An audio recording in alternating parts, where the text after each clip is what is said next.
بسم اللہ الرحمن الرحیم. مولانا نے اب تک جو گفتگو فرمائی وہ شیئرز کے سلسلے میں فرمائی، کمپنیوں کے سلسلے میں فرمائی، اور عموماً چونکہ کمپنی کے شیئرز ہی ہوتے ہیں،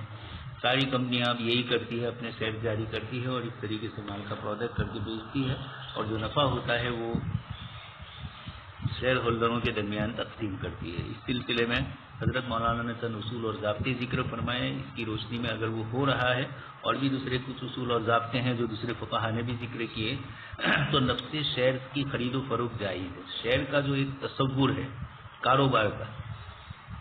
یہ ایسا ہی ہے جیسے شرکت اور مضاربہ. اس اعتبار سے فی نفسی ہی شیئر جائز. اب یہ ہے کہ کوئی کمپنی اس کاروبار میں اپنی طرف سے سودی معاملات کرتی ہے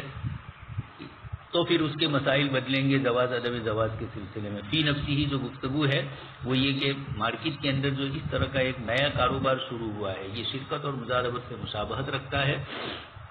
حضرت تھانوی رحمۃ اللہ علیہ نے اس کو شرکت عنان سے تعبیر فرمایا. اس اعتبار سے یہاں گفتگو اتنی ہے کہ یہ اس طرح کا کاروبار شرعی نقطۂ نظر سے جائز ہونا چاہیے.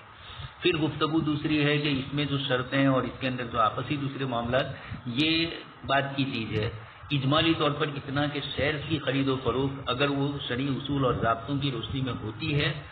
تو اس کے اندر جو مسئلے آئے تھے سخت قانونی والے، محدود ذمہ داریوں والے، ان کا جواب دیتے ہوئے حضرت مولانا حضرت تھانوی رحمۃ اللہ علیہ حضرات نے جواز کی گنجائش دی ہے. اور اس روشنی کے اندر آج کل شیئر کی خرید و فروخت کے سلسلے کے مسئلے چلتے ہیں. البتہ پیچیدگیاں ہیں اس کے اندر، پتہ نہیں چلتا کمپنیاں کس طرح کاروبار کرتی ہے اور آپ کو شکوک اور شبہات ہے تو کاروبار کی دوسری شکلیں ہیں. لیکن سماج کے اندر ایک طبقہ ایسا ضرور ہے کہ جن کو روزی روزگار کمانے کے لیے اور کوئی شکل مہیا نہیں ہو رہی ہے اور وہ کسی کمپنی کے شیئر خرید رہے ہیں اور اس کو بیچ رہے ہیں، تو فی نفسی ہی نفسی بنیاد پر یہ گنجائش ہے. پھر صورت وغیرہ لگے گی وہ الگ ہے. آگے یہاں سے دوسری گفتگو ہے نظام ضرب. یہ بھی عصر حاضر کی ایک بہت بڑی پیداوار ہے اور ایک بہت بڑا مسئلہ ہے. مانیٹری سسٹم کس طریقے سے زر کرنسی وغیرہ کا نظام چلتا ہے. مولانا نے زر کی اور بھی دوسری گفتگو کی. شروع میں مولانا نے کچھ اس کی تاریخ ذکر کی ہے، یہ جاننا ضروری ہے اس لیے کہ ہم قدوری اور ہدایہ میں جو مسائل پڑھتے ہیں درہم اور دینار کے، یا پھر اس سے بعد کے دور کے اندر فلوس نافقہ کا مسئلہ چلا. درہم اور دینار ذاتی طور پر ان کی اپنی ایک قیمت اور اپنا ایک ویلیو ہے. اس لیے کہ دینار اور درہم جو ہوتے تھے وہ دینار سونے کا ہوتا تھا، درہم چاندی کا ہوتا تھا.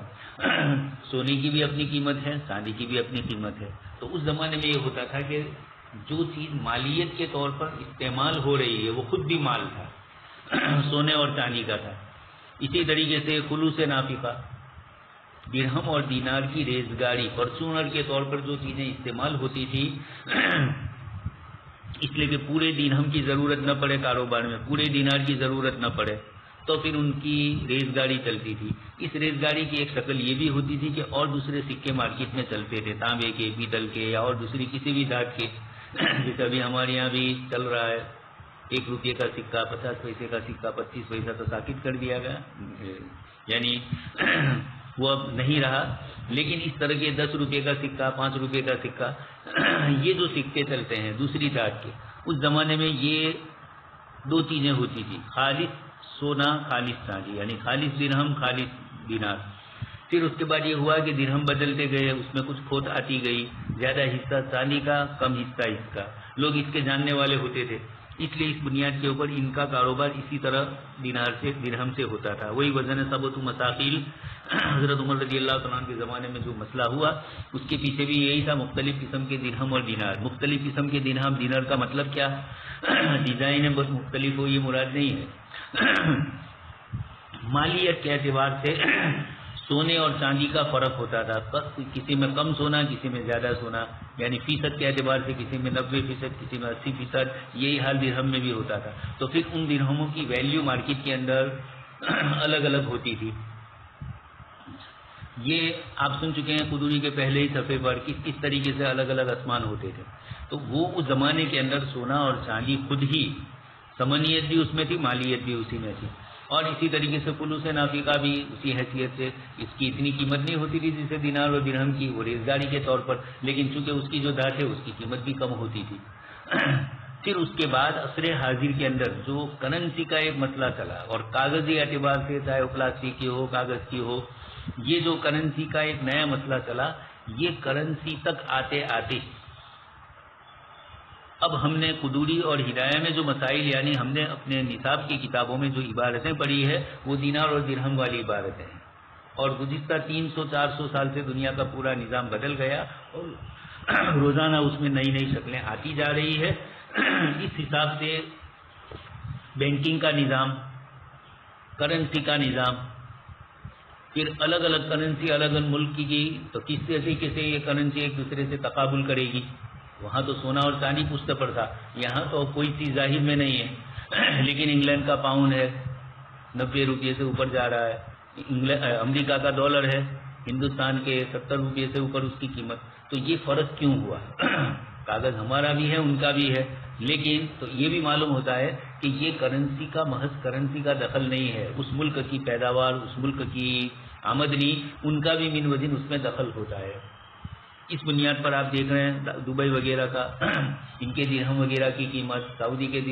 ریال کی قیمت ہے 20 روپیہ 18 روپیہ 19 20، یہ جو چلتا ہے یہ اس کی پشت پر کیا ہے؟ یہ نئے نئے مسائل کھڑے ہو، پوری زندگی کا نظام درہم و دینار سے نکل کر جب روپیہ اور کرنسی کے اندر آ گیا تو مسائل شرعیہ میں اب پریشانی آئی کہ دینار اور درہم کو تو سمجھنا آسان تھا، ان کی پشت پر مالیت حصی تھی، اور یہاں مالیت جو ہوتی ہے کسی کی بھی ویلیوز کو ہوتے ہیں، اقدار جو ہوتے ہیں، یہ ویلیوز اور اقدار کسی کے حصی طور پر نہیں ہوتے ہیں، مانوی طور پر ہوتے ہیں، اور یہ مانوی کا آپ دیکھ لیے انگلینڈ کا پاؤنڈ ہے اور ہمارا انڈین روپیہ ہے، دونوں کی کرنسی کے درمیان جو فرق ہوا یہ فرق اس بنیاد پر ہے۔ یہ فرق جو ہے یہ باطنی، یعنی باطنی کا مطلب یہاں کوئی شرعی نہیں، یہاں باطنی کا مطلب یہ کہ آنکھوں سے نظر نہیں آ رہا ہے، لیکن اس کی پشت کے اوپر ایک فلسفہ ہے، اس کی پشت کے اوپر ایک لمبی چوڑی مارکیٹنگ کی دنیا ہے۔ خیر، اب ہمارے زمانے میں جب کرنسی کا مسئلہ آیا، اور اب تو اور آپ دیکھ رہے ہیں کرنسی کے بجائے ATM مشین سے ہی نکال لینے کے،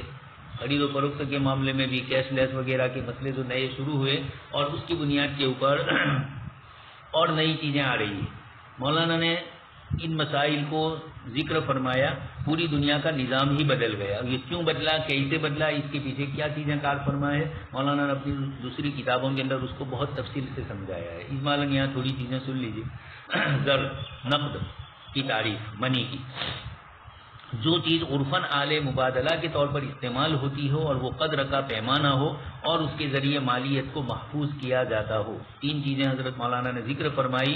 آلے مبادلہ کے طور پر اس کا استعمال ہو رہا ہو۔ اب اس سے نکل گئی وہ چیزیں جن کا آلے مبادلہ کے طور پر استعمال نہیں ہوتا ہے، چیک ہے، دراف ہے، اس طرح کی چیزیں نہیں ہوتی ہے، اور وہ قدر کا پیمانہ بھی ہے، اس کے پیچھے ایک قیمت ہے اور اس کا ایک پیمانہ بھی متعین ہو سکتا ہے، اتنے ڈالر کے بدلے میں اتنا سونا، اتنے سونے کے بدلے میں اتنے درہم، تو قدر کا پیمانہ بھی وہ بنایا جاتا ہے۔ تیسری چیز بتلائی، اس کے ذریعے مالیت کو محفوظ کیا جاتا ہے، یعنی مال کی حفاظت کا یہ ذریعہ بنتا ہے۔ مالیت کا ایک نظام جو دنیا میں چلتا ہے یہ اس کی تعین کرتا ہے، اتنے روپیہ آپ نے دیے، اس کے بدلے میں فلانی چیز آئی، اتنے روپیے کے بدلے میں فلانی چیز آئی، تو یہ مالیت کو محفوظ کرنے کا جو ذریعہ ہو۔ اس طرح تین شرطیں جس چیز میں پائی جائے اسے زر کہتے ہیں ان کی اصطلاح میں۔ یہ تین خصوصیات جس چیز میں پائی جائے اس کو معاشی اصطلاح میں عربی میں نقد اور اردو میں زر اور انگریزی میں منی کہتے ہیں۔ یہ نقد کا لفظ بولا جائے، زر کا لفظ اردو میں بولا جائے، انگلش میں منی کا لفظ بولا جائے، یہ مالیت کی یہ شکلیں ہیں۔ اچھا، یہ ہماری فقہی کتابوں میں اس کی ضرورت نہیں تھی، جیسے میں نے وجہ بتلائی، اس لیے کہ دینار اور درہم خود ہی مالیت بھی تھے اور خود ہی ان کے اندر اللہ پاک نے وہ خیل کی صلاحیت رکھی تھی کہ جب بھی اس کو بیچا جائے اس کی قیمت آتی ہے۔ تو درہم اور دینار کے مقابلے کے اندر ہمارے عصر حاضر کی جو منی کا سسٹم ہے اس کے اندر یہ چیز ظاہر میں نہیں پائی جاتی۔ مالیت کے تحفظ سے مراد مولانا فرماتے ہیں کسی کے پاس جنس رکھی ہوئی ہو تو اس کی قیمت کم و بیش ہوتی رہتی ہے، نیز ضروری نہیں کہ ہر وقت اس کا کوئی خریدار مل جائے، اس لیے اس کی مالیت مکمل طور پر محفوظ نہیں ہے۔ اس کے بجائے اگر زر رکھ دیا جائے تو عام حالات میں اس کی مالیت محفوظ رہتی ہے، یعنی غیر معمولی حالات سے قطع نظر اس کی ذاتی قیمت یکساں رہتی ہے، نیز اس سے کوئی بھی چیز جب چاہے خریدی۔ اصل تو یہ دوسری چیز اصل ہے۔ مولانا فرق بتلانا چاہتے ہیں کہ ایک طرف آپ کے گھر کے اندر زیورات ہے، کپڑے ہیں، پلنگ ہے، گدے ہیں اور دوسری چیزیں ہیں، یا اناج اور غلہ ہے. آپ جب کسی سے کوئی معاملہ کرتے ہیں تو آپ یہ نہیں کہتے ہیں کہ میں اتنے چاول دوں گا، اتنے گیہوں دوں گا، اتنی فلانی چیز دوں گا. سامنے والے کو نہ بھی ضرورت ہو. روپیہ ایک ایسا آلے تبادل ہے کہ ساری چیزیں، کرنسی ایک ایسا آلے تبادل اور منی ایک ایسے آلے تبادل ہے. اگرچہ آگے فرق ہوگا دونوں کے درمیان کرنسی اور زر کا، لیکن سمجھانے کے لیے میں آپ کو کہہ رہا ہوں کہ مالیت کے تحفظ سے مولانا یہ فرماتے ہیں کہ اس کے ذریعے تحفظ یہ ہو جاتا ہے کہ آپ کے مثلاً آپ کے پاس چاول ہے، اس کی قیمت کم بھی ہو سکتی ہے، زیادہ بھی ہو سکتی ہے، روپیے کی بھی کم اور زیادہ ہوتی ہے، لیکن یہ فرق ہمیں تب محسوس ہوتا ہے جب انٹرنیشنل کرنسی سے مقابلہ ہو، یا مارکیٹ میں مہنگائی ہو گئی. تو مہنگائی ہونے کا اس کی ایک شکل اور ایک وجہ ظاہری یہ بھی ہوتی ہے کہ منی کی ویلیو کم ہو گئی اور چیز کی ویلیو زیادہ ہو گئی. یہ کب ہوتا ہے؟ مارکیٹ کے اندر روپیہ زیادہ آ گیا ہے لوگوں کے پاس، اور اب جب روپیہ زیادہ ہوگا تو خریدنے والے زیادہ ہوں گے، جب خریدنے والے زیادہ ہوں گے تو بیچنے والے اپنی کچھ نہ کچھ تو نزاکتیں کریں گے، اور اس سے خود بخود آپ کی چیز، وہ چیز مہنگی ہوگی. اب آپ کی ضرورت ہے، اس لیے آپ خریدنے کے لیے آگے بڑھیں گے. تو مالیت مکمل طور پر محفوظ روپیے پیسے سے ہوتی ہے. عام وطن آپ دیکھتے ہیں، اسی کی دلیل یہ آپ دیکھ لیجئے کہ آپ کیش کاروبار کرنا چاہتے ہیں، کیش لیس نہیں کرنا چاہتے ہیں، چیک اور ڈرافٹ وغیرہ کے چکر میں آپ نہیں پڑتے، اس لیے کہ اس کو پھر بتانا، بینک میں جانا، یہ ساری کارروائیاں ہیں. اور روپیہ ایک ایسی کرنسی ہے کہ جب مارکیٹ میں گئے فوراً وہ بک جاتی ہے، مارکیٹ میں فوراً اس کے ذریعے کوئی بھی چیز خریدی جا سکتی ہے. روپیہ دیکھا، سامنے والا آپ سے کاروبار کرے گا. تو اس بنیاد پر ضبط لیا جاتا ہے. عام حالات میں اس کی مالیت محفوظ رہتی ہے. اس لیے آلے تبادلہ کے طور پر لوگوں نے کرنسی کو، زر کو استعمال کرنا شروع کیا. اب تھوڑا فرق بتلاتے ہیں زر اور کرنسی کے درمیان. زر وہ چیز ہے جس کے ذریعے سے تبادلہ ہوتا ہو، قدر کی پیمائش ہوتی اور مالیت کا تحفظ بھی ہو، مگر یہ ضروری نہیں کہ قانونی طور پر بھی اس کو جبری آلے تبادلہ قرار دیا جائے. مثال دے رہے ہیں، مثلا چیک یا انعامی بانڈ. آپ کے پاس چیک ہے، انعامی بانڈ گورنمنٹ، یعنی انعامی بانڈ تو آپ سمجھ ہی گئے ہیں، اس سے پہلے آپ مثال سن چکے ہیں کہ حکومت کبھی کبھار اس طرح کی سرٹی جاری کرتی ہے، اور اس سرٹی کی قیمت ہوتی ہے، جیسے شیئر کی قیمت 10 روپے 15 روپے، جو کچھ اس طریقے سے اس کی بھی قیمت ہوتی ہے. اب آپ نے اس کو خرید لیا اور آپ کے پاس رکھا. تھوڑی مدت کے بعد حکومت خود آپ کو اس پر زیادہ دیتی ہے سود کے شکل میں، یا اس کی اس طرح کی ہوتی ہے کہ خود بخود اس سرٹی کی قیمت بڑھ گئی. جو آپ نے 10 روپے میں خریدا تھا، 12 روپے میں آپ کو مل رہا ہے، 2 روپے نفع مل رہا ہے. تو اب آپ نے کئی سرٹی اس طرح کے لے لیے. خیر، ابھی تو مجھے گفتگو کرنی ہے کہ چیک اور انعامی بانڈ، کسی دکان پر جائیں گے آپ اور وہاں جا کر دکان سے مال لیں گے، اور اب سامنے والا جب پیسے مانگے تو آپ چیک دے رہے ہیں. انعامی بانڈ جو ہے تو وہ نہیں لے گا. انعامی بانڈ کا تو خیر اور مسئلہ ہے. چیک کے سلسلے میں تو یہ ہے کہ اب پیمنٹ چونکہ چیک پر ہی ہو رہا ہے، اس لیے اس بنیاد پر وہ تو اس کو وصول کر لیتے ہیں. قانونی طور پر حکومت کی طرف سے بھی مجبوریاں ہیں، انٹرنیشنل قانون بھی ہے، ملکی قانون بھی ہے، اور بھی دوسری چیزیں ہیں، اس لیے آپ لیکن انعامی بانڈ ہے، یہ مولانا نے جب لکھا تھا اس وقت چیک کا رواج کم تھا. اور اب مارکیٹ کے اندر، دنیا کے اندر آپ دیکھ رہے ہیں، حکومتوں نے مکان خریدو تب بھی پہلے تو کیش دے دیتے تھے، اب شرط لگا دی کہ اتنا کیش ہو، اتنا چیک کی شکل میں دیا جائے پیمنٹ. تو یہ چیزیں اب کثرت سے ہو رہی ہے. لوگوں کے پاس کیا ہے، کتنا ہے، اس کا بھی اندازہ ہو جائے. اس میں 2 چیزیں ہیں. لوگ خود اپنی رقم کو بچانے کے لیے بلیک منی، یعنی چیک اور ڈرافٹ وغیرہ سے یہ نہیں کرتے ہیں، سیدھا معاملہ کرتے ہیں، تو وہ ٹیکس سے بچ جانے کے لیے کرتے ہیں. یا حکومت خود ان کا ٹیکس لگانے کے لیے جاننا چاہتی ہے ان کی کرنسی، ان کا کاروبار کس طرح کا ہو رہا ہے، اس میں کتنا فائدہ. اصل تو وہی ٹیکس کے مسئلے آتے ہیں. تو اب فرق یہ ہے، زر کے اندر یہ بتلا دیا کہ تینوں شرطیں پائی جائے، لیکن قانونی طور پر اس کو جبری آلہ قرار دیا جائے یہ ضروری نہیں ہے. مثلا چیک، بانڈ وغیرہ دستاویزات لوگ تبادلہ کرتے ہیں، لیکن اگر کوئی شخص انعامی بانڈ سے ادائیگی کرے، اس نے کوئی چیز خریدی آپ کے پاس سے، آپ کی دکان سے، اور سامنے اس نے پیسے کے بجائے آپ کو گورنمنٹ کے جو بانڈز ہیں اس میں سے کوئی بانڈ کا سرٹی دیا یا کچھ شیئر سرٹی دیا، تب بھی آپ نہیں لیں گے. دوسرا شخص اپنا حق انعامی بانڈ کی صورت میں لینے پر آمادہ نہ ہو تو اس کو قانوناً لینے پر مجبور نہیں کیا جائے گا. یہ عمومی جو اس طرح کی چیز ہوگی اس کو زر کہا جائے گا. لیکن کرنسی وہ زر ہے، وہ اسی کی ایک قسم ہے. کہ جس کو خاص ملک میں قانونی طور پر آدے تبادلہ قرار دیا، جیسے روپیہ کیش ہے تو کیش کو کہا جائے گا کرنسی، اور اس کے مقابلے میں دوسری جتنی بھی مثالیں بنتی ہے چیک کی، انعامی بانڈز کی اور شیئر وغیرہ کی، ان سب کو کہا جائے گا زر، کہ باہم دونوں آدمی آپس میں تبادلہ کرنا چاہے تو کر سکتے ہیں۔ مثلا ایک آدمی کا قرضہ ہے، دے نہیں رہا ہے، آپ نے مطالبہ کیا، ذرا زیادہ کیا یا شرم میں ڈالا، تو اب وہ کہے گا کہ دیکھو میرے پاس روپیہ تو نہیں ہے، میرے پاس شیئر کرتی ہے اور اس شیئر کی یہ قیمت ہے اور تمہارا اتنا قرضہ ہے، تو اتنے شیئر میں تمہیں دے رہا ہوں تاکہ تمہارا قرضہ میرا قرضہ ادا ہو جائے۔ سامنے والا دیکھ رہا ہے کہ کیش میں وہ نہیں دے رہا ہے، لیکن یہ بھی تو میں بیچ سکوں گا اور مجھے اس کے کیش آ جائیں گے، تو وہ دے رہا ہے۔ اسی طرح انعامی بانڈز، ابھی تو اس وقت انعامی بانڈز وہ دے رہا ہے، لیکن مارکیٹ میں جا کر اس کو حکومت کی جو اسکیمیں ہوگی پوسٹ کھاتے میں جا کر یا اور جہاں جہاں حکومت نے یہ نظام بنایا ہوگا، یا خود بانڈز کو لینے والے اب یہ اسٹاک ایکسچینج والے بھی ہو گئے، جیسے آپ سن چکے ہیں اس سے پہلے سرکاری تمسکات جتنے بھی ہوتے تمسکات یہی سرٹی وغیرہ جن کے اوپر مالیت ہے لیکن سیدھے وہ مارکیٹ میں نہیں بکتے ہیں، اس کو زر کہا جاتا ہے۔ اس زر میں کرنسی بھی خود آ گئی، اس لیے کہ اس میں بھی یہ تین مثالیں پائی جاتی ہے، آلے تبادلہ بھی ہے، قدر کی پیمائش بھی ہے، مالیت کا تحفظ بھی ہے، اور چوتھی چیز حکومت نے اس کو کرنسی بنائی۔ اس لیے آپ کے پاس کوئی نوٹ ہے ریزرو بینک آف انڈیا والا اور آپ نے کسی کو دیا، وہ نہیں لے رہا ہے، مثلا آپ نے 100 روپیہ دیا یا 500 کی نوٹ دی، وہ نہیں لے رہا ہے اور اس میں کوئی آپ کی طرف سے گپلا بھی نہیں ہے، نوٹ خراب بھی نہیں ہے یا نوٹ ڈپلیکیٹ بھی نہیں ہے، اصلی ہے، اب وہ نہیں لے رہا ہے، تو اس نے بے عزتی کی حکومت کی کرنسی کی اور حکومت نے اس کو لازم قرار دیا ہے۔ یہ کرنسی کی بے عزتی کی آپ کیس کر سکتے ہیں اس کے خلاف کہ میں نے فلاں آدمی کو 500 کا نوٹ دیا، وہ نہیں لے رہا ہے، جبکہ اس میں کوئی گڑبڑ نہیں ہے، تو یہ اس کی توہین نہیں، آپ کی توہین نہیں ہوئی نہ لینے کی، بلکہ حکومت کی توہین ہوئی کہ حکومت نے ایک چیز کو بطور کرنسی کے، بطور آلے تبادلہ کے حکومت نے متعین کیا اور یہ شخص اس کا انکار کر رہا ہے۔ اس کو فرما رہے مولانا جیسے روپیہ، اگر کوئی شخص روپیے میں ادائیگی کرے تو قانوناً اسے لینے پر مجبور کیا جائے گا۔ ایسی قانونی کرنسی کو عربی میں عملۃ قانونیۃ، اردو میں زر قانونی اور انگریزی میں لیگل ٹینڈر، یہ لفظ یاد رکھنا ہے۔ جب 1000 اور 500 کا نوٹ منسوخ کر دیا گیا تھا اس گورنمنٹ کی طرف سے، تو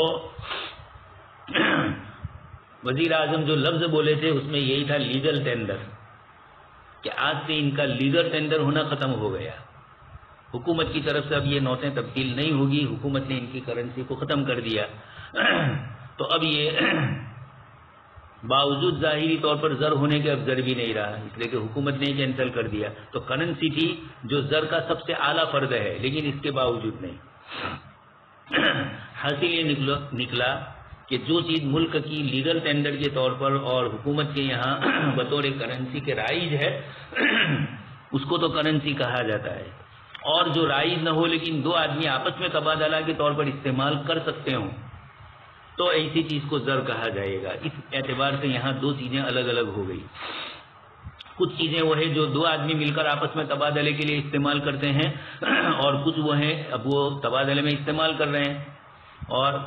پہلے بات ہو گئی،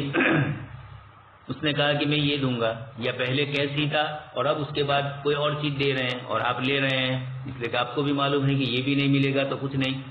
بہت سے لوگ کرتے ہیں مکانات، قرضہ ہے تو ہمارے پیسے لاؤ، تو کہا پیسے نہیں ہیں، تو کہا فلانا مکان ہے ہمارا، تو کہا یہ دے دو، تو اب مکان نہیں لینا ہے، مکان تو پھر اس کو بیچ کر، اس کو ضرورت نہیں ہے تو بیچ کر پھر اس کی کرنسی ہی لینی ہے، اور سیدھی اس کے اوپر کرنسی واضح ہوئی تھی سامنے والے پر، اس نے کرنسی کے بجائے آپ کو مکان دیا تھا، تو آپ یہ کہو کہ نہیں مجھے کرنسی لینی ہے، مجھے مکان نہیں چاہیے۔ رات دن ایسے جھگڑے ہوتے ہیں، تو زر ہے لیکن قانونی نہیں ہے۔ اور اب اگر آپ نے اس کو 1000 کا نوٹ دیا اور وہ نہیں لے رہا، ایسا نہیں ہوگا، وہ نوٹ لے گا آپ سے، 2000 کا نوٹ دیا وہ لے گا آپ سے۔ تو یہ کرنسی اور زر کے درمیان فرق ہوا۔ پھر اس کی دو قسمیں ہیں، ایک ایسی کرنسی جس میں خاص حد تک قانوناً ادائیگی کی جا سکتی ہے، اس سے زائد مقدار دی جائے گی تو قانوناً اسے لینے پر جبر نہیں کیا جائے گا، جیسے چونی۔ مولانا نے جب لکھا تھا تب ہندوستان میں بھی چونی چلتی تھی، اب چونی نہیں ہے۔ اگر کوئی شخص چونیوں سے کوئی بڑا قرض ادا کرے، ایک آدمی نے مکان لیا 50 لاکھ کا، دینے کی باری آئی تو 4 آنے کی یہاں تھا، اب تو 4 آنے نہیں رہی، 1 روپے کا سکہ دیر لگائے گا، 10 کا نوٹ دے گا تب بھی نہیں لے گا، 1 کروڑ میں 10 کا نوٹ کب ہوگا؟ یہ ایک ایسی چیز ہے کہ یہ قانوناً نہیں ہے، لیکن اتنی بڑی کرنسی ہے تو اب اس کو ٹرکوں میں لے جائی جائے، 10 کے نوٹ کو 50 لاکھ کب بنے؟ جتنی بڑی رقم ہوگی اس کے حساب سے چھوٹی نوٹ کا ویلیو کم ہو جائے گا، چونکہ بڑی رقم ہے اس لیے۔ اب اگر وہ انکار کرتا ہے اور مطالبہ کرتا ہے کہ میرا قرض مجھے روپیے میں تو ادا کرو لیکن 10 کے نوٹ میں نہیں، 100 کے نوٹ میں، 500 کے نوٹ میں، تو یہ کرنا پڑے گا۔ اس کو عربی میں عملۃ قانونیۃ محدودۃ، اردو میں محدود زر قانونی، انگریزی میں لمیٹڈ لیگل ٹینڈر کہتے ہیں۔ دوسری قسم جس میں قانوناً ادائیگی کی کوئی حد مقرر نہ ہو، ایسے کو کہا جاتا ہے ان لمٹ لیگل ٹینڈر۔ عموماً یہ جیسے میں نے کہا کہ 1 کروڑ کا کاروبار ہے اور اب آپ اس میں 10 کے نوٹ سے بات کرتے ہیں تو سامنے والا کہے گا کہ بھائی دیکھو 10 کے نوٹ کا میں احترام کرتا ہوں لیکن اتنی لمبی چوڑی چیز میں لے کر جاؤں گا کہیں تو یہ حکومت کی لیگل ٹینڈر کے وہ لیگل مان رہا ہے، لیکن اس کو خود اس کا بوجھ بہت زیادہ پڑ رہا ہے اس لیے وہ منع کر رہا ہے۔ تو بڑی رقم میں تو ہوگا، اب ایک آدمی کے ذمہ 500 کا قرضہ ہے اور آپ نے 10 کی نوٹ دے دی تو لے لے گا، وہ سمجھ رہا ہے، لیکن 1 کروڑ کی ہے اور اس کے اندر آپ 10 کی نوٹ دو تو سامنے والا انکار کرے گا۔ حکومت بھی آپ کی بات معتبر سمجھے گی، اس کو کہا کہ یہ ہے۔ اور اب اگر مثلا 500 کی نوٹ دی ہے اور 1,00,000 روپے 2,00,000 روپے کا سودا ہے تو وہ کوئی اعتراض نہیں ہے، اس کو بھی نہیں آپ کو بھی نہیں، آپ لے لیتے ہیں، تو یہ انلمیٹڈ لیگل ہوا۔ آگے اس کے بعد مولانا اب اس کی اصل گفتگو کرتے ہیں، زر کا ارتقاء اور محدود نظام ہے زر۔ اصل تو زر اور کرنسی کے درمیان جو فرق ہے اس کو بتلانا تھا، زر عام ہے اور کرنسی خاص ہے، کرنسی حکومت کی طرف سے متعین ہے اور زر آپس کے تبادلے میں لوگ معتبر سمجھتے ہیں اور اس بنیاد کے اوپر اور حکومت بھی اعتراض نہیں کرتی ہے، اصل تو یہ ہے۔ تو زر میں یہ عموم ہے۔ ابتدا میں لوگوں میں سامان کے بدلے سامان کی بیع کا طریقہ، مولانا بہت پرانی بات شروع کر رہے ہیں، حضرت آدم علیہ السلام کے زمانے میں جب شروع ہوا آدم علیہ السلام کی اولاد کے درمیان تو یہ ہوتا گیا کہ ایک آدمی، اس وقت ابھی کرنسی کی شکل نہیں تھی، تو اب یہ ہوا کہ سامان کے بدلے میں سامان کو بیچا جاتا تھا، مثلا ایک اور لوگوں کی ضروریاتیں بھی ضروریات ہی ہوتی تھی، خواہشات ضروریات کا حصہ نہیں بنی تھی، تو اب لوگوں کے گھروں میں سامان بھی آج کی طرح رہائش کا جو تعیش کا نقشہ ہے وہ نہیں تھا، تو اب کسی کے کھیت کے اندر چاول پکے ہیں، اپنی ضرورت کے بقدر چاول تو اپنے کھیت سے اس کو مل گئے، لیکن اس کو گیہوں کی بھی ضرورت ہے، نمک کی بھی ضرورت ہے، تیل کی بھی ضرورت ہے، جو اس طرح کے کھانے پکانے کی چیزوں کی، اس کو رہنے کے لیے سامان کی بھی ضرورت ہے، رہنے کے لیے مکان کی بھی ضرورت ہے، تو روٹی کپڑا مکان اس طرح کی جو بنیادی ضروریات ہے، گدے وغیرہ اور اس طرح ضروریات زندگی سامان وغیرہ، تو اب کیا کریں گے وہ سامان کے بدلے میں کھانا، جیسا ابھی آپ دیکھ رہے ہیں دیہات کے اندر کچھ لوگ آتے ہیں لاڑی لے کر اور یہ کہتے ہیں کہ فلاں چیز دو تو اس کے بدلے میں ہم آپ کو یہ چیز دیں گے، نمک ہے اور اس طرح کی نئی نئی چیزیں، کپڑے پرانے، اور اس کے بدلے میں وہ آپ کو کوئی برتن دے رہا ہے، آپ نے کپڑا دیا اس کے بدلے میں برتن، یہ ضروریات ہے لوگوں کی اور اس کی بنیاد کے اوپر ہوتا ہے۔ ہمارے محلے میں ہم نے دیکھا ایک صاحب کھیتی باڑی والے تھے اور اچھی کھیتی پکتی تھی ان کی، لیکن خود بخیل تھے، گھر کی ضروریات کی دوسری چھوٹی موٹی چیزوں کے لیے وہ اپنی بیوی کو کچھ دیتے نہیں تھے، تو ہم لوگ چھوٹے تھے تو وہ ہمیں بھی بیچ دیتی تھی کہ فلانے کی دکان پر جاؤ اور یہ تپیلی میں چاول ہے گیہوں ہے ان کے گھر میں جو ہوتا وہ دے دیتی اور اس کے بدلے میں دکان والا ان کو جو ضرورت کی چیز ہے وہ دیتا۔ اسی طرح کبھی عورتوں کی لالچ ہوتی ہے زیادہ روپیے پیسے اپنے پاس رکھنے کی تو شوہر کی گھر کی چیزیں بھی بیچ دیتی ہے، خیر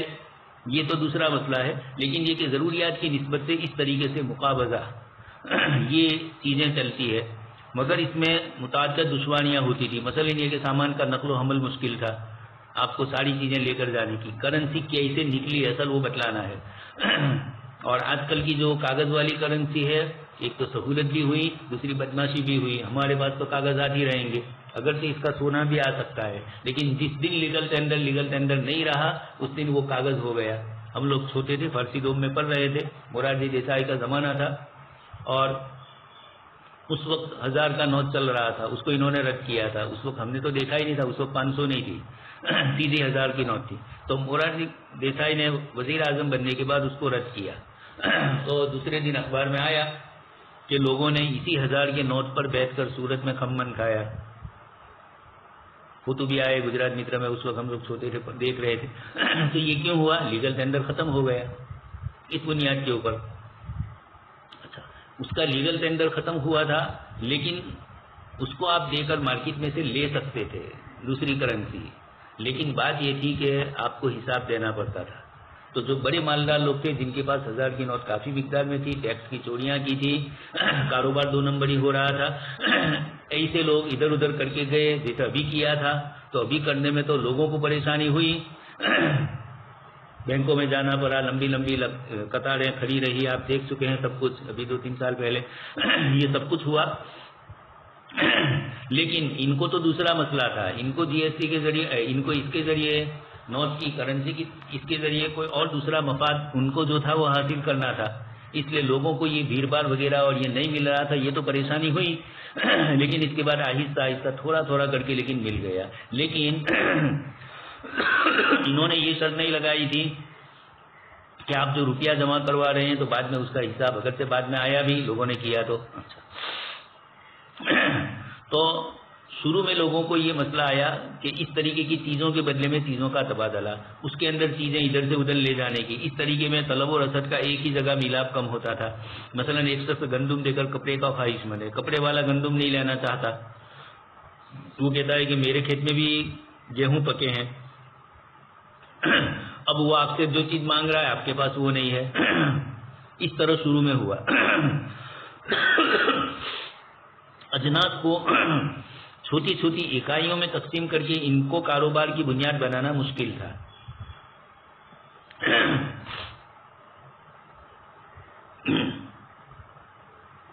تو پھر آپس میں طے ہوا کہ جو چیزیں ضروریات کی زیادہ ہے، مارکیٹ میں جن کی ضرورت زیادہ پڑتی ہے انسانوں کو، ان کو ہی آلے تبادلہ کے لیے استعمال کیا جائے. مثلا گیہوں، جو، چمڑا، یہ شروع میں یہ ہوئی.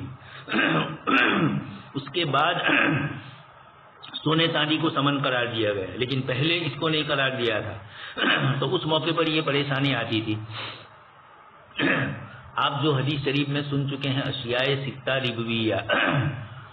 4 چیزوں میں اناج اور غلے کی ہے، کھانے پینے کی ہے، اور 2 چیزیں کرنسی ہے، سونا اور چاندی. حدیث شریف میں جب ان 6 چیزوں کو باہمی اپنی جنس سے جب اس کا تبادلہ ہو رہا ہے تو کمی بیشی سے منع فرمایا. آپ اس کا جب یہ لم سمجھیں گے، ورنہ عربی سوم میں پڑھتے تھے کچھ پتہ نہیں تھا کہ حدیث شریف میں ان 6 چیزوں کو آپ صلی اللہ علیہ وسلم نے کیوں تبادلے کے لیے فرمایا اور ان کے تبادلے میں کمی بیشی کو کیوں منع فرمایا. تو پہلی وجہ تو یہ ہوئی کہ لوگوں نے ان 6 کو کثرت سے استعمال کیا تھا. گیہوں کے بدلے میں چاول لے لیتے تھے، چاول کے بدلے میں گیہوں. خیر چاول تو وہاں کم ہوتے تھے جزیرۃ العرب میں. تو جو، گیہوں، نمک، کھجور، چھہارا وغیرہ یہ چیزیں ایسی تھی جو کثرت سے استعمال ہوتی تھی، اس لیے ان کو آدھے تبادلہ بنایا تھا. ان کے بدلے میں دوسری چیزیں لی جاتی تھی. لیکن کبھی کبھار یہ کرتے تھے کہ ان کے بدلے میں اسی جنس کی چیز بھی لیتے تھے. تو اب وہاں پر آپ حدیث شریف سن چکے ہیں، خیبر کا جو آپ صلی اللہ علیہ وسلم نے کھجور کا معاملہ صحابی کو لینے کے لیے بھیجا، تو انہوں نے خیبر کی کھجور سب لی، اور اسی میں جو عمدہ قسم کی کھجور تھی وہ انہوں نے 1 سا کے بدلے میں 2 سا سے، یعنی عمدہ قسم کی 1 سا لی، اور جو ردی یا درمیانی قسم کی تھی اس کو 2 سا میں دیا. وہ 2 سا گئی اور یہ 1 سا ملی. یہ صحابی رضی اللہ تعالیٰ عنہ چونکہ وہ عمدہ کھجور تھے، آپ صلی اللہ علیہ وسلم کی خدمت میں اس کو پیش کرنا چاہتے تھے، اس لیے انہوں نے ایسا کیا کہ سامنے والے کے پاس سے 2 سا یہ جو ان کے پاس تھے وہ دیے اور 1 سا ان کے پاس سے لی، اور پھر آپ صلی اللہ علیہ وسلم کی خدمت میں پیش کیا. تو آپ صلی اللہ علیہ وسلم نے پوچھا کہ کیا خیبر کی ساری کھجور اس طرح کی ہے؟ انہوں نے فرمایا کہ نہیں، اللہ کے رسول ایسا نہیں ہے. پھر انہوں نے بتلایا کہ میں نے اس طریقے سے کاروبار کیا اور آپ کے لیے عمدہ قسم کی 2 سا دے کر، ردی قسم کی 2 سا دے کر 1 سا عمدہ قسم کی لی. آپ نے فرمایا اب بھی ذالک عین الربا، اس طرح مت کرو، یہ تو عین سود ہے. اور پھر آپ صلی اللہ علیہ وسلم نے اس کی شکل بتلائی کہ ایسا کیجئے کہ 2 سا پہلے خرید، آپ کے پاس جو 2 سا ہے آپ سامنے والے سے کھجور کے بدلے میں دوسری چیز دے کر پہلے خرید لیجیے. مثلا درہم سے خرید لیجیے, 200 درہم میں آپ نے اس کے پاس سے وہ کھجور لی 1 سا, اور اب آپ کے پاس جو کھجور ہے وہ 2 سا آپ نے دی اور اس کے بھی اتنے ہی پیسے ہوئے. تو بیچ میں کیا ہو گیا, آپ نے پہلے مثلا 200 درہم دیے اس کو اور عمدہ قسم کی 1 سا کھجور اس سے لی, اور اس کو چاہیے ردی قسم کی کھجور. غریب آدمی ہے, اس کے کھیت میں عمدہ قسم کی ہے, وہ تو خود کھائے گا نہیں, اس لیے کہ کھا لے گا تو اس کے پاس تو اتنی تھوڑی سی کھجور ہے, پورے سال چلانا ہے. تو وہ یہ کرتے ہیں کہ اپنی عمدہ قسم کی کھجور دے دیتے ہیں اور سامنے والوں سے ردی اور کم درجے کی چیز لیتے ہیں. لیکن عین 1 سا اور 2 سا کا تبادلہ ہوا تو ایک ہی جنس میں تبادلہ ہوا. اس لیے آپ صلی اللہ علیہ وسلم نے اس سے منع فرمایا, اور یہ فرمایا کہ ایسا مت کیجیے, بلکہ یہ 200 درہم میں آپ خرید لیجئے, اور اب جب آپ کے پاس 200 درہم آپ نے دیے اور عمدہ قسم کی کھجور آپ کے پاس آ گئی, اور اب آپ اس کو ردی کھجور دینی ہے تو اس کو پاس سے 200 درہم لیں گے. تو آپ کے جو گئے تھے وہ آپ کے پاس آ گئے, اس کے پاس گئے, اور اس طریقے سے اس نے ردی لے لی اور آپ نے عمدہ لے لی, لیکن بیچ کے اندر تبادلہ کرنسی کے ذریعے ہوا تو یہ جائز ہوا. یہ آپ صلی اللہ علیہ وسلم نے فرمایا. تو اس طرح کی چیزوں میں شروع میں یہ مسئلہ ہوا, بعد میں سونا چاندی کو سمن قرار دیا گیا, اس لیے کہ یہ عالمی طور پر قابل قبول تھے اور ان کا نقل و حمل بھی آسان تھا, شروع میں آسان تھا. تو ابتداً سونے کے ذریعے مبادلات سکے ڈالے بغیر ان کا وزن کی بنیاد پر ہوتا تھا. پہلے سکے ڈالے بھی نہیں جاتے, کتب خانے میں دیکھ لیجئے 2-4 سکے ہیں پرانے زمانے کے, کٹے ہوئے ہیں, ادھر سے کچھ ڈیزائن الگ ہے, اندر لکھا ہوا ہے تو آدھا کٹا ہوا ہے, اس لیے کہ اسی میں اصل مال ہے, وہی چاندی کا ہے, وہی سونے کا ہے. تو سونے کا یا چاندی کی چیز کیسی بھی ادھر ادھر کٹی ہوئی ہو, بسکٹ کی شکل میں نہ ہو, کسی بھی شکل میں ہوگی, سونا سونا ہے. اس کے کیرٹ کے حساب سے قیمتوں میں فرق پڑتا ہے, لیکن اتنا زیادہ فرق نہیں ہوتا ہے, سونا سونا ہی ہوتا ہے. وہ 100 روپے 200 روپے کا فرق پڑتا ہے اس میں. تو اس کے بعد سکے ڈالنے کا آغاز ہوا. شروع میں ہر شخص کو سکے ڈالنے کی اجازت تھی, اس لیے کہ ہر ایک کے پاس سونا ہوتا تھا, ہر ایک کے پاس چاندی ہوتا تھا, وہ جس طرح بھی سکہ ڈال لیں. یہ انسانی دنیا اس طرح ترقی کرتے کرتے آگے بڑھنے لگی. تو پہلے آدم علیہ السلام کے زمانے کے بعد سے تھوڑا چیزوں سے تبادلہ ہوا, پھر ان میں پریشانی آئی تو چند چیزوں کو مختصر طور پر بنا دیا کہ ان 4 چیزوں میں 6 چیزوں میں ہی آپس میں تبادلہ ہوگا. پھر آگے جا کر سونے چاندی کو سمن بنایا گیا. ہر ملک میں پھر سونے چاندی ادھر سے ادھر منتقل ہونے میں بھی کم مال لگتا تھا. اب مثلا 10 گرام سونا ہے, آج بھی آپ لگا سکتے ہیں اس کی قیمت کہ ایک طرف آپ کے پاس 1 کلو سونا ہے تو 1 ہی کلو وزن ہے, اور اس 1 کلو کے لاکھوں روپیہ آئیں گے آپ کو, تو لاکھوں کا بنڈل بنانا پڑے گا. اس کے بجائے یہ ہو گیا تو یہ کم ہو گیا. تو شروع میں اس طرح سکے چلنے لگے, پھر یہ ہر آدمی چلانے لگا. پھر اس کے بعد اس دور کے نظام کو طلائی معیار اور عربی میں قاعدۃ الذهب اور انگریزی میں گولڈ اسٹینڈرڈ کہتے ہیں. یہ وہ زمانہ تھا. پھر سونے کے علاوہ چاندی کے سکے بھی, یعنی پہلے صرف دینار چلتے تھے, اشرفیاں بولی جاتی ہے اس کو, سونا مہر, اور پھر اس کے بعد چاندی مہر بھی شروع ہوا. اس نظام زر کو جس میں سونے چاندی دونوں کے سکے ڈالے جاتے تھے, 2 دھاتی معیار, بعد میں اس کو یہ کہا گیا. عربی میں نظام المعدنین تسنیہ آیا. اچھا, اس کے بعد ایک ایسا دور آیا تو پہلے صرف چیزیں, پھر اس کے بعد چیزوں میں بھی کچھ چیزیں آئی. پھر اس کے بعد سونے چاندی کے سکے ڈالنے کے لیے پہلے سونے کو استعمال کیا گیا, پھر اس کے بعد چاندی کو بھی, پھر دونوں کے مجموعے چلنے لگے مارکیٹ میں.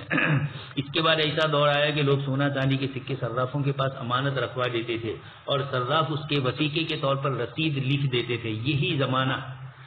گڑبڑ کا شروع ہوا. عمومی طور پر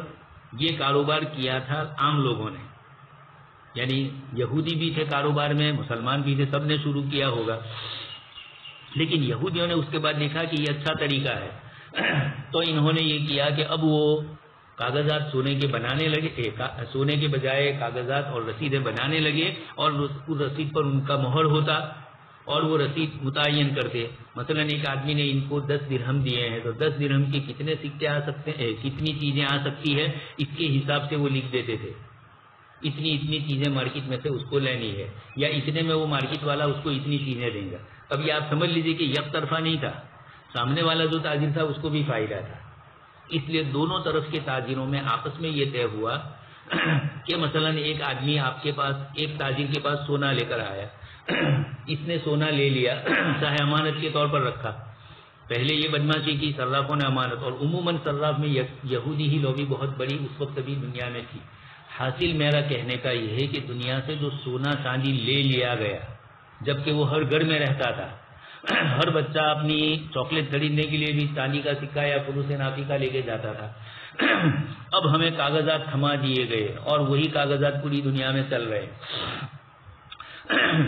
یہ ایک بہت بڑا نقصان کیا، لوگوں کے پاس سے سونے چاندی کے ڈھیر لے لیے یہودیوں نے، اور اس کے بجائے کاغذات سے لوگوں کو۔ اب آپ کہو کہ ان کا تو لیکن اس میں نقصان ہے کہ لوگوں کو کاغذ دے دیا، تو کاغذ دیا اتنا نہیں ہے، انہوں نے لوگوں کے پاس سے بدلے میں چیز تو دی، لیکن بدلے میں جو چیز دی وہ چیز نہیں تھی جو لوگوں نے ان کو دی تھی۔ انہوں نے امانت رکھوائی تھی ان کے پاس سونے کو، انہوں نے مثلا 10 گرام سونا ہے تو مارکیٹ میں اس سے چاول کتنے آ سکتے ہیں، گیہوں کتنے آ سکتے ہیں، اس کے حساب سے کاغذ کی رسید بنائی اور سامنے والے تاجر کو لکھ دیا کہ ان کو اتنے کنٹل چاول دیے جائیں، اتنے کنٹل گیہوں دیا جائے، اتنا کپڑا دیا جائے، جو مارکیٹ میں چیزیں ملتی وہ کاغذ لے لیتا آپ کے پاس سے اور وہ آپ کو دیتا۔ تو ایک کے پاس تو آپ نے سونا رکھوایا اور دوسرے کے پاس سے آپ نے چیزیں خریدی،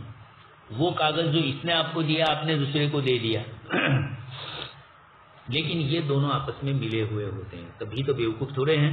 آپ۔ جیسے میں نے کہا بھروچ کے بازار میں بھی کسی ایک بوری کی دکان پر آپ جاؤ گے اور کوئی چیز مانگو گے، ان کو مونوپولی کا دھندا ہوتا ہے، فیلیاں ہیں، یہ ہے وہ ہے، کپ رکابی اور یہ اس طرح کی ایسی چیزیں کہ جو مارکیٹ میں ان کے علاوہ کسی کے پاس نہ ملے۔ تو ہوتا کیا ہے، اس کی دکان پر نہیں ہے تو آپ کو دوسری دکان کا حوالہ دے گا اور دوسری دکان کا نام لے گا بازار میں، آپ خود پوچھو کہاں ملے گی وہی بتلائے گا۔ اس طرح ہی مونوپولی کا، یہودی اس سے آگے تھے، یہودیوں نے اس طرح کاروبار کیا تھا تو سامنے والا جو لینے والا ہوتا وہ بھی ان کا ہی آدمی ہوتا، تو ایک طرف دینے والا ہے ایک طرف لینے والا ہے۔ آپ نے یہ دیکھا کہ میں ایک طرف دے رہا ہوں اور دوسری طرف مجھے چیزیں مل رہی ہے، ویسے بھی تو میں دینار لے کر جاتا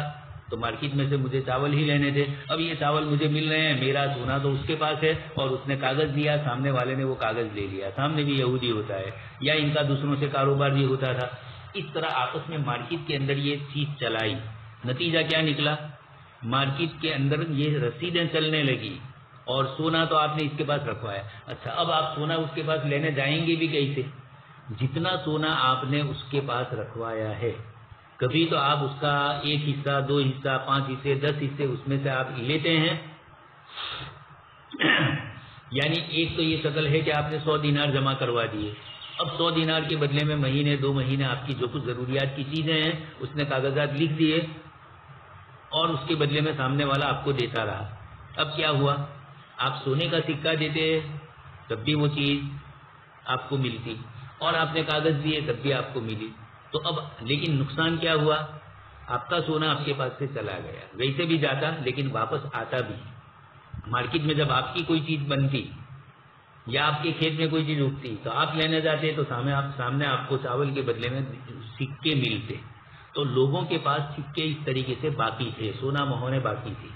لیکن چوریاں بھی ہوتی تھی، ڈکیتیاں بھی ہوتی تھی، تو کچھ مجبوریاں تھی اور کچھ مجبوریاں ایجاد کی گئی یہودیوں کی طرف سے، اور اس طرف پوری دنیا میں کاغذات کی بنیاد پر اب کیا ہوا، آپ نے 100 دینار دے دیے تھے، 100 دینار کی جتنی چیزیں آتی ہے اتنی چیزیں آپ نے مارکیٹ میں سے اس کی رسیدوں کے ذریعے لے لی، مختلف قسم کی باسکٹ وغیرہ، یہ اب جب آپ نے الگ لے لی سب چیزیں تو اب آپ اس کے پاس دینار لینے تھوڑے جائیں گے، اس لیے کہ اس کو بھی معلوم ہے کہ سامنے والے تاجر نے آپ کو کون کون سی چیزیں دی ہے، اور وہی سکہ آپ دیتے تو وہ آتی، تو یہ کاغذات کے بدلے میں آئی، یہ سکہ آپ اس کو دیتے، اس کے بجائے پہلے والے کے پاس آپ کا سکہ جمع ہو گیا۔ اس طریقے سے بڑے بڑے یہودی شاہوکاروں نے یہ دھندے شروع کیے اور اوپر مارکیٹ میں ٹاپ لیول پر وہی بیٹھتے، اور اس طرح مارکیٹ میں سے انہوں نے لوگوں کے پاس سے دینار اور درہم لینے شروع کر دیے، لوگوں کے پاس دینار اور درہم رہنا کم ہو گیا رہنا، اب کاغذات کی نوٹیں چلتی گئی، کاغذ کی نوٹ تو بعد میں آئی لیکن یہ رسیدیں اس طرح کی چلتی گئی۔ اسی میں آپ مالا بدھ منہ میں پڑھ چکے ہیں کہ یہاں بھروچ سے کسی کو کلکتہ کاروبار کرنا ہے، اب یہ روپیہ سونا وغیرہ لے کر یہاں سے وہاں جاتے تو پریشانی ہوتی، تو اب کیا کر دیا ہے، کاغذ لکھ دیتے تھے،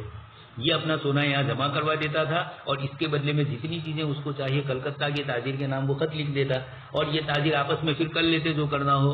سونے چاندی کو جس طریقے سے بھی استعمال کرنا آپس میں یہ جس طرح کرتے، لیکن یہ ان کے پاس ہی رہا۔ پھر انٹرنیشنل مونوپولی اس طریقے سے کی گئی کہ دنیا بھر کے کاروبار میں بھی انہوں نے اس پر کنٹرول کر لیا اور لوگوں کے پاس سے سکے، دینار اور درہم نکلتے گئے اور رسیدیں مارکیٹ میں آتی گئی۔ جیسے ابھی ایک مثال، اس کی مثال مکمل نہیں ہے لیکن سمجھ لیجیے کہ حکومت نے 2000 کا نوٹ چھاپا جب یہ 1000 اور 500 کا بند کیا تو، اور 2000 کا چھاپنے کے بعد مارکیٹ میں پہلے تو 2000 کا چھاپ دیا۔ اب اس کے پیچھے ان کا جو بھی منشا ہو کہ لوگوں کے پاس لمبی لمبی رقمیں ہیں تو ان کو 2000 کا نوٹ مل جائے، یا جن کا گپلا کرنا تھا جن کو وہ 2000 کی نوٹوں کو چلا لے گئے۔ اکیلے گپلا ہی مقصود نہیں ہوتا ہے مارکیٹ میں اس کو چلانے کے لیے بھی، لیکن اب حکومت نے دیکھا کہ لوگوں کے پاس 500 کے نوٹ، 100 کے نوٹ اور دوسری نوٹیں آ گئی اور لوگوں کو کیش لیس بھی کرنا تھا، تو آہستہ آہستہ حکومت اب 2000 کی نوٹیں چھاپنا بند کر دیا ریزرو بینک نے۔ اب مارکیٹ میں جتنی گھومتی ہے ہر آدمی دیکھ رہا ہے، ابھی چل رہی ہے، ابھی لیگل ٹینڈر ہے، لیکن لوگ خطرے میں ہیں کہ کس وقت بند ہو جائے گا۔ وہ ایسا نہیں کرے گی، آپ کے واسطے سے جو بینکوں میں 2000 کے نوٹ جائیں گے، سب کے واسطے سے، ہم سب کے، یہ ریزرو بینک میں جب جائیں گے تو واپس پھر اس کو گھمانے کے لیے نہیں لایا جائے گا۔ بینکوں سے کہا جائے گا کہ آپ کے پاس 2000 کے جتنے نوٹ ہیں وہ ہمیں جمع کروا دیجئے اور آپ ہمارے پاس سے 500 کے، 100 کی نوٹوں کے یہ بندل لے لیجئے، 200 کی نوٹوں کے، اور اس طریقے سے مارکیٹ کو یہ کر لیا جائے گا۔ اور جب ایک مدت کے بعد خود بخود مارکیٹ میں 2000 کا نوٹ کم ہو جائے گا تو حکومت کو اعلان کرنے کی ضرورت ہی پیش نہیں آئے گی، کبھی کبھار کرنے والے بھی اب بند ہو جائیں گے۔ اب کیا ہوگا، دکان والا لینے سے انکار کرے گا، یہ نہیں کہے گا کہ یہ رائج نہیں ہے، یہ کہے گا کہ بھائی دیکھو اس کو آگے کوئی لیتا نہیں ہے، یہ بہانہ کر کے آپ سے نہیں لے گا، تو اب آپ مجبور ہو کر بینک نہیں جائیں گے، بینک میں گئے بینک والا لے لے گا۔ اس طریقے سے سب کے پاس سے بینک میں جمع ہوا اور بینک آپ کو اس کے بدلے میں دوسرا نوٹ دے گا، پھر یہ بینک یہ سارے نوٹ ریزرو بینک کی کھاتے میں جمع کروا دیں گے، اس لیے کہ ریزرو بینک پورے ملک کی جتنی بینکیں ہیں ان سب کا نیٹ ورک اس سے جڑا ہوا ہے، پورا کا پورا RBI سے جڑا ہوا ہے ہمارا سب کا کاروبار۔ ہم چاہے کسی بینک سے کاروبار کریں، RBI کو پتہ چل جاتا ہے۔ شروع میں جب RBI سے جوڑا گیا کانگریس کے زمانے میں تو RBI کی طرف سے میسج بھی آتے تھے کہ آپ کی اتنی رقم یہ ہوئی وہ ہوئی، پھر بعد میں اس کو بند کر دیا گیا، لیکن یہ کہ اس طرح کی شکلیں بھی چلتی تھی۔ خیر مجھے یہ بتلانا ہے کہ مارکیٹ میں سے جو دینار اور درہم ہم نے کتابوں میں پڑھے وہ دینار اور درہم اب غائب ہو گئے اور اس کے بجائے لوگوں نے کاغذات کے توسط سے ہی ادھر ادھر کام کرنا شروع کیا۔ آگے مولانا اسی کو فرماتے ہیں، اس طرح رسیدوں سے لین دین شروع ہو گیا اور صرافوں سے سونا واپس لینے کی نوبت کم آنے لگی، یا یہ کہ آپ نے اس کے پاس سے جو کاغذ لیا ہے سامنے والے دکاندار نے یا سامنے والے نے اب مثلا یہاں بھروچ میں جمع کروا دیا، آپ نے کلکتہ گئے آپ اور وہاں پر آپ کو جو ضرورت کی چیزیں ہیں مارکیٹ میں سے اس کے لیے رسید وہ لے دیتا ہے اور ان کی آفس سے رسید ملتی ہے، مارکیٹ میں وہ رسید چلتی ہے۔ اس طرح سب آپس میں ایک دوسرے کے ساتھ کاروباری لوگ مل گئے اور مارکیٹ سے انہوں نے اس طریقے سے سونے کو ختم کر دیا۔ جب صرافوں نے دیکھا کہ لوگ عموماً سونا واپس لینے نہیں آتے، یا تو آتے ہی نہیں اس لیے کہ سونا لینے جائیں گے کیوں، اس کے پاس جب کمی ہوگی تو اس کے پاس سے کاغذات لکھوا لیں گے اور وہ رسید ملے گی اور مارکیٹ میں ہمیں چیز مل جاتی ہے، یا تو پہلی ہی مرتبہ جب جائیں اس وقت اس کو کہے کہ ہمیں یہ ہم نے 100 دینار دیے، اس کے بدلے میں ہمیں کاغذات 100 نوٹوں کے 100 درہم کے دینار کے برابر جو چیزیں چاہیے اس کی لسٹ لے کر ہی آپ گئے اور اس کو کہا کہ مجھے یہ چیزیں چاہیے، اس نے رسید لکھ دی اور سامنے والے دکاندار نے آپ کو چیزیں دے دی۔ اب جیسے آپ دیکھ ہی رہے ہیں ویزا کارڈ وغیرہ یہ جتنے بھی چلتے ہیں، کریڈٹ کارڈ، ڈیبٹ کارڈ، اس کے اندر آپ دیکھ رہے ہیں یہ سب اسی طرح سے چل رہا ہے۔ سامنے والی جو آپ کا جو مارکیٹ میں جو دکان ہے یا جو مارکیٹ کے اندر بازار ہے، بگ بازار یا اور بڑے بڑے، وہاں آپ جاتے ہیں اور وہاں آپ نے کارڈ دیا اور کارڈ میں سے آپ کی رقم انہوں نے لے لی، کبھی نہیں ہے آپ کے پاس رقم تب بھی کریڈٹ کارڈ کے ذریعے آپ کو چیز مل جاتی ہے۔ خیر جائز ناجائز وہ گفتگو آگے آئے گی۔ یہ اس طریقے کی جو مارکیٹ میں اس وقت چل رہا ہے، اس زمانے میں بھی اس طریقے سے یہودیوں نے چلایا مارکیٹ میں اور لوگوں کے پاس سے سونا لے کر ان کو کاغذات دے دیے اور لوگوں کو تو چیز پوری دی، لیکن اب دوبارہ مارکیٹ میں سونا نہیں آ رہا ہے، چاندی نہیں آ رہا ہے، اب کاغذات کی رسیدیں ہی چلتی گئی۔ اس طرح پوری دنیا میں کاغذات کی رسیدوں کا معاملہ کر لیا، اس طرح رسیدوں سے لین دین شروع ہو گیا اور صرافوں سے سونا واپس لینے کی نوبت کم آنے لگی، اس لیے کہ اس کے پاس جائیں گے تب بھی وہ سونا دے گا، اس سونے سے پھر کاغذ ہی تو مارکیٹ میں چلتے ہیں تو پھر کاغذ ہی کی رسید کی ضرورت پڑے گی۔ اچھا اب کیا ہوا جب صرافوں نے دیکھا کہ لوگ عموماً سونا واپس لینے نہیں آتے تو انہوں نے لوگوں کا رکھا ہوا سونا دوسروں کو قرض دینا شروع کر دیا اور اس طرح نوٹ اور بینکنگ کا آغاز ہوا. یعنی صرافوں کی جاری کی ہوئی رسیدیں نوٹ بن گئی جن کی تفصیل بینکنگ پر گفتگو کرتے ہوئے ذکر کی جائے گی. ابتداءً ہر شخص نوٹ جاری کر سکتا تھا شروع میں تو، مگر اس وقت یہ زر قانونی نہیں تھا، صرف لوگوں کی تعامل کی وجہ سے قابل قبول تھا. یہ جو آپ سن چکے ہیں کتابوں میں مثالیں اس طرح کی بھی، یہ بہت ابتدائی دور کی 200-250 سال پہلے کی بات ہے. اس مقبولیت اور سہولت کے پیش نظر نوٹ کو زر قانونی قرار دیا گیا. اب مجبوری ہوئی تو پھر حکومتوں نے لیگل ٹینڈر کا عنوان دیا، کاروباری لوگوں نے آپس میں شروع کیا تو پھر بیچارے چھوٹے دیہاتی اور کاروباری لوگ چھوٹے چھوٹے وہ خود بخود کریں گے. لیکن زر قانونی کی حیثیت رکھنے والے نوٹ ہر شخص کو جاری کرنے کی اجازت نہیں تھی. حکومت کے منظور شدہ آتھورائزڈ ادارے جو ہوتے ہیں بینک ہوئی، تو پہلے بینک بھی نوٹیں جاری کرتی تھی. جیسے ابھی بھی ریزرو بینک آف انڈیا ایک بینک ہی ہے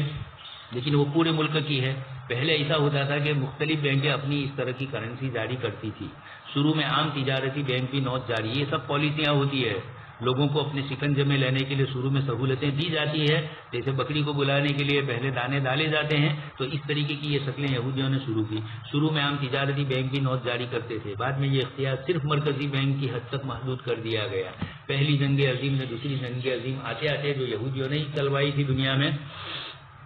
آتے آتے انہوں نے یہ سارے مسائل حل کر لیے. جیسے ابھی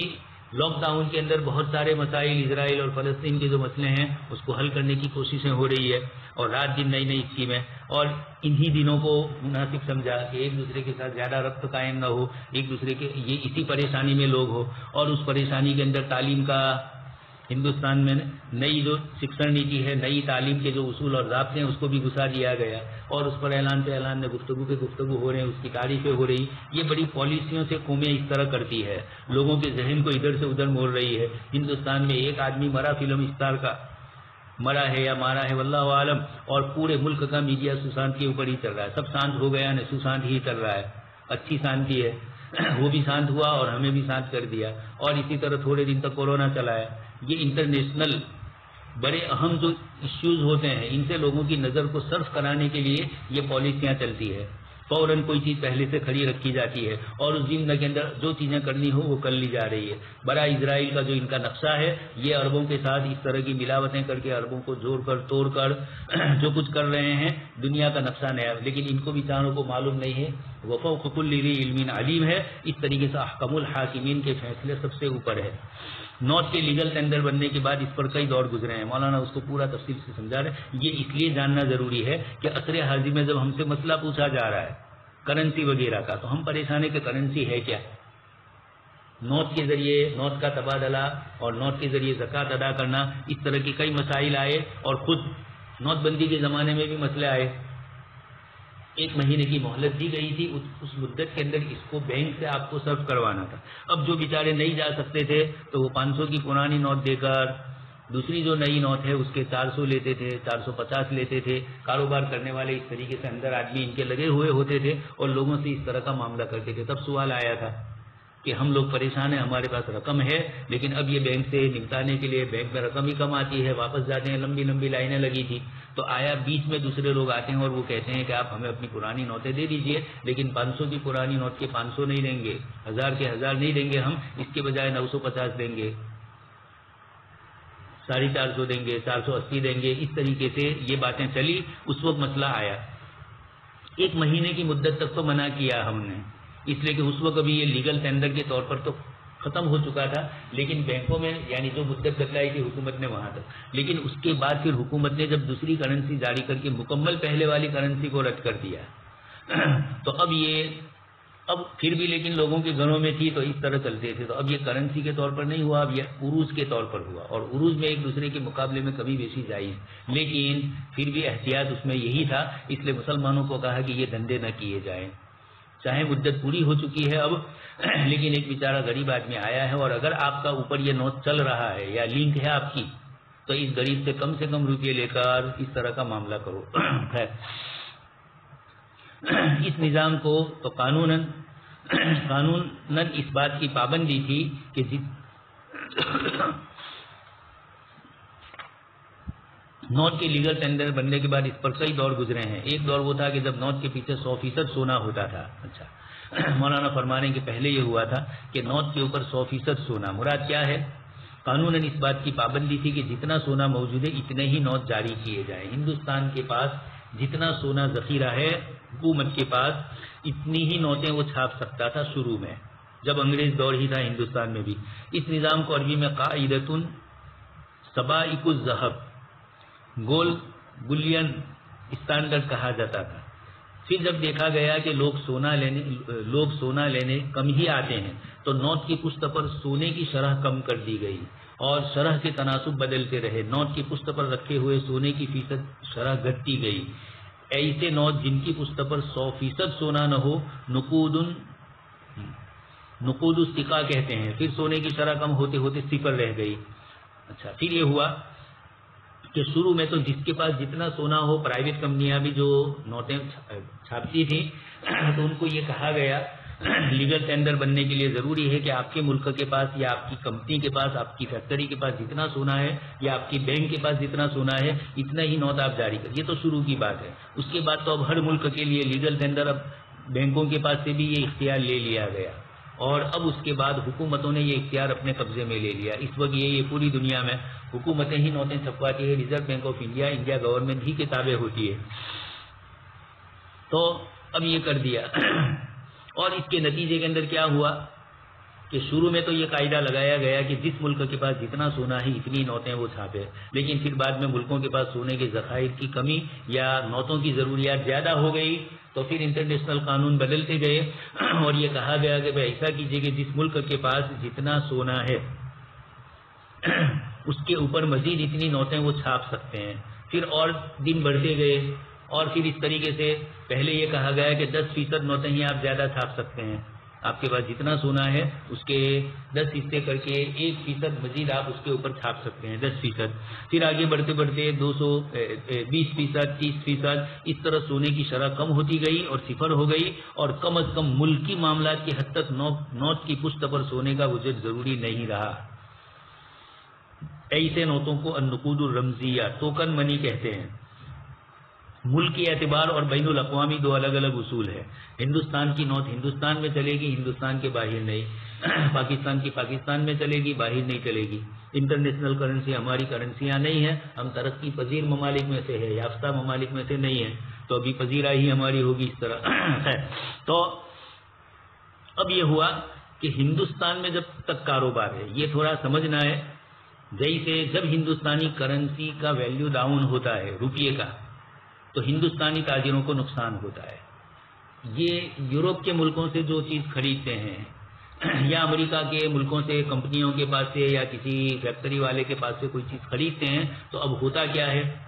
ہمیں تو ان کو بین الاقوامی کرنسی میں ادا کرنا پڑتا ہے اور یہاں ہندوستان میں نوٹ ہے۔ اب جب اس کو یہاں ملک کے اندر چلے گی یہ نوٹیں تو یہاں فرق کم محسوس ہوگا، لیکن بین الاقوامی کاروبار میں جب ہندوستان کا نوٹ گر گیا ہے تو آپ کو وہاں پر ڈالر سے تبادلہ کرنا ہے، پاؤنڈ سے تبادلہ کرنا ہے، ریال اور دینار درہم سے کرنا ہے، تو فرق یہ آتا ہے، خاص کر کے اصل تو ڈالر ہی سے ہوتا ہے تبادلہ۔ انٹرنیشنل کرنسی بعد میں امریکہ کی ہی یہی ہو گئی اور اس وقت بھی وہی ہے۔ تو اب یہ ہو گیا کہ آپ کو جب تجارت کرتے ہیں امپورٹ اور ایکسپورٹ کے اندر جب یہ مسائل آتے ہیں تو باہر کے ملک سے جب چیز خریدیں گے تو وہاں ڈالر میں حساب ہوگا، آپ کو یہاں اس کو ڈالر دینا ہے اور یہ آپ کی انڈیا کی کرنسی جس کو آپ نے کمایا ہے آپ کی فیکٹری میں یا آپ کے اپنے ملک میں بین الاقوامی کرنسی سے جب تبادلہ ہوگا تو آپ کی کرنسی گری ہوئی ہے انڈیا کی اور وہاں کی کرنسی بڑھی ہوئی ہے، یا وہاں کی بڑھی ہوئی نہیں، وہاں تو اپنی جگہ پر ہے۔ عام متن لوگ بولتے ہیں کہ ڈالر کا بھاؤ بڑھ گیا، تو ڈالر کا بھاؤ نہیں بڑھا، انڈیا کی کرنسی گری ہے بولو، عام متن یہ ہوتا ہے۔ کبھی کبھار الٹا بھی ہوتا ہے کہ کبھی ڈالر کی بین الاقوامی کچھ حالات پیش آتے ہیں، انڈین روپے کی کمی نہیں ہوتی ہے، کمی یا زیادتی اس کی ہوتی ہے یا اس کی کمی ہوتی ہے، تو پھر ہمارے یہاں انڈیا کے کم روپیے جاتے ہیں اور اس کے اندر ڈالر آ جاتے ہیں، ڈالر کی قیمت گری تو گرتے وقت یہی ہوتا ہے، وہاں کی کرنسی کا مسئلہ ہوتا ہے۔ لیکن یہ کاروبار کے اندر پریشانی ان کو لاحق ہوتی ہے، تو مولانا فرماتے ہیں کہ کم از کم ملکی معاملات کی حد تک نوٹ کی پشت پر سونے کا وجود اب ضروری نہیں رہا، یعنی ہندوستان انڈین کرنسی جب چھاپے گا تو ہندوستانی کرنسی چونکہ ملک ہی میں چلے گی، فورن میں چلے گی نہیں، تو ہمارے ملک کی کرنسی ہمارے ملک میں چھاپنے کے لیے اب اس کی پشت پر سونے کا وجود ضروری نہیں، لیکن اگر یہ سونے کے وجود ضروری نہ ہو کر نوٹیں کثرت سے چھاپنے لگیں گے تو پھر ملک کے اندر نوٹیں زیادہ ہوگی اور ہماری چیزیں کم ہوگی، سونے کے مقابلے میں اور دوسری اشیاء کے مقابلے میں ہماری کرنسی زیادہ ہو گئی اور ملک کے پاس ذخائر سونے کے اور فورن کرنسی کے نہیں، یہ کم ہے اور اس کے مقابلے میں نوٹیں مارکیٹ میں زیادہ چل رہی ہے، تو پھر اشیاء مہنگی ہوگی، اسی کو میں نے کہا تھا پھگاوا ہوگا کرنسی کا اور چیزوں کی قیمتیں بڑھ جائے گی۔ اس لیے ملک کے اعتبار سے بھی کچھ اصول اور ضابطے ہیں، اس کی روشنی میں ہی نوٹیں چھاپنی پڑتی ہے۔ ان سکوں کی قانونی قیمت حقیقی قیمت کی نمائندگی نہیں کر رہی ہے۔ مثلا 100 روپے کے نوٹ کی قانونی قیمت 100 روپے ہے، مگر اس کی ذاتی قیمت کچھ بھی نہیں ہے۔ کیوں نہیں ہے؟ اس لیے کہ اس کی پشت پر سونا نہیں ہے، لیکن حکومت نے اس کو چھاپا ہے اور ملک میں چلانے کے لیے اس نظام کے لیے ضروری تھا تو اس نے نوٹیں زیادہ چھاپی، لیکن اتنی زیادہ بھی اگر چھاپ دے تو پھر پریشانی، اس لیے کم سے کم یہ کرتے ہیں کہ ملک کی جو آمدنی ہوتی ہے، جو جی ڈی پی ہے، اس کا بھی خیال رکھ کے ہی نوٹیں چھاپی جاتی ہے، ورنہ پھر اس طرح کا ابھی جیسا ہوا اس طرح کی بھی شکلیں بن جاتی ہے۔ اس طرح کچھ عرصے تک نقود رمزیہ کا بھرم اس طرح رہا کہ بیشتر ممالک نے اپنے نوٹوں کو ڈالر سے وابستہ کر لیا، گویا ان کے نوٹوں کے پیچھے ڈالر تھا، لیکن چونکہ امریکہ نے ڈالر کے بدلے سونا دینے سے انکار کر دیا، اقرار کیا ہوا تھا، اس لیے ڈالر کے پیچھے سونا تھا، اب نہیں ہے۔ امریکہ نے، یہ آگے پوری تفصیل مولانا ذکر کریں گے کہ جب تبادلے کرنسی کے سلسلے کا مسئلہ آیا تو امریکہ نے بریٹن ووڈز کے قانون اور اس طرح آگے دوسرے بھی قانون آ رہے ہیں، امریکہ نے یہ قبول کیا کہ میرا ڈالر جو بھی لے گا، جب اس کو ضرورت پڑے گی ڈالر کا، انہوں نے ہمارے ڈالر لیے تو ڈالر لینا تھوڑا ہے کہ امریکہ کے پاس سے خریدنا ہے، وہاں سے چیزیں خریدیں گے یا ملکی طور پر کبھی ڈالر خریدے بھی جائیں گے، تو آپ ہمارے پاس سے ڈالر لیجئے، اس کے بدلے میں انڈین کرنسی نہیں دیں گے، اس کے بدلے میں انڈیا کی چیزیں آپ دیں گے، اور اب جب آپ کو ڈالر واپس کرنا ہے اور اس کے بدلے میں چیز لینی ہے، یعنی سونا لینا ہے آپ کو، تو امریکہ نے پہلے کہا کہ ہم سونا دیں گے۔ مثلا کسی ملک کے پاس امریکہ کے 1 کروڑ ڈالر ہے، تو 1 کروڑ ڈالر کا جتنا سونا آتا ہوگا اتنا ہم دیں گے، آپ ہمیں ہمارے ڈالر واپس کر دیں گے اور اس کے بدلے میں ہم آپ کو سونا دیں گے۔ لیکن یہ شروع میں کروایا، سب لوگوں کو ڈالر سے وابستہ کر دیا اور دھڑام سے امریکہ نے فرانس کے ساتھ، چاہے تو فرانس اور امریکہ کی ملی بھگت ہو، مولانا نے تو اس کو اس سے ذکر کیا، لیکن ان کی رات دن کی بدماشیوں سے ہمیں یہ محسوس ہوتا ہے کہ پہلے سے کہہ دیا ہو، تیرا سونا تو ہم دے دیں گے، لیکن تیرے ساتھ ظاہر میں یہ کہیں گے کہ فرانس نے ڈالر کے بدلے میں سونا مانگا، امریکہ نے کہا ڈالر نہیں ملے گا، فرانس مجبور ہو گیا اور امریکہ پھر ایک سے کر لیا، جب فرانس سے کیا تو ایشیائی ممالک کے ساتھ تو کرنے میں کوئی پریشانی ہی نہیں ہے، اس لیے مجھے لگ رہا ہے کہ آپس میں مل گئے، اس لیے کہ بات یہ تھی کہ 1900 یعنی دوسری جنگ عظیم میں انگلینڈ اور فرانس مار کھا رہے تھے، امریکہ بیچ میں کودا